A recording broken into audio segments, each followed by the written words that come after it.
Here we have a collision in 2 dimensions.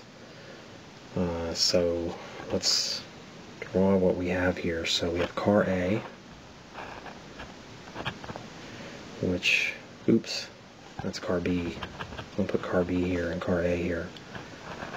So car A is moving north with a speed of 37 miles per hour. And car B is moving east with some unknown speed. 2 cars collide and stick together, and they move away at an angle that makes 27 degrees north of east. We know that the mass of car 1 or car A is 2,200 kilograms, and the mass of car 2 or mass B is 2,900 kilograms. And our goal is to find V2I. So, if you haven't already done this problem, you should certainly try to work it out, see if you can solve it before you watch the solution. Okay, so momentum conservation. We have that, P1I plus P2I is P1F plus P2F. Anytime you've got a vector equation, you can't just add the vectors together, you got to add the components together.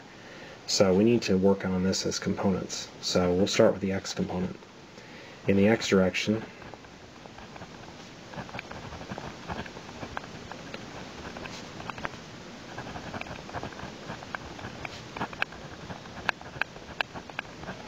so there's the initial x momenta and the final x momenta, but we also have that they move together after the collision, so I can simplify this. Should be M2, V2I x is equal to the combined mass times the mutual velocity. Alright, so let's see, I've got 2,200. Now V1I points in the y direction, so it doesn't have an x component. And then V2IX is just V2I. And that's equal to, what, 5,100 times VF cosine 27. Right, that final velocity's got 2 components. It's got VF cosine 27, and then the y component is VF sine 27, of course. The hypotenuse of the triangle is VF. Wow, I can solve for VF, can't I? If I solve for VF here, because, well, I can't solve for VF yet. I'm kind of stuck here, because actually I don't know, I got 2 unknowns. I got V2I and I got VF. So I'm kind of stuck, so I'm going to hold off on that. Let me see what y gives me. In the y direction,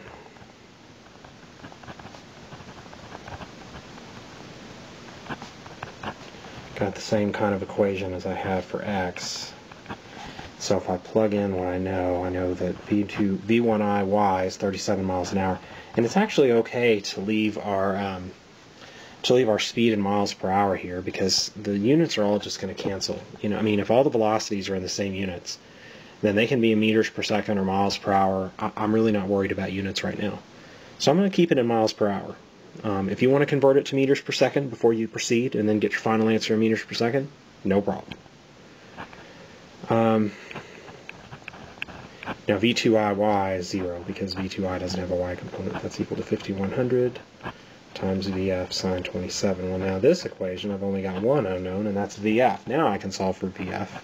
VF is 35.2 meters per second. I can take that solution, I can plug it back in up here, and that gives me 2,900 V2I is equal to 5,100 times 35.2 times cosine 27, which gives me V2I is 55 miles per hour. If you worked this in meters per second, it worked out to be 25 meters per second.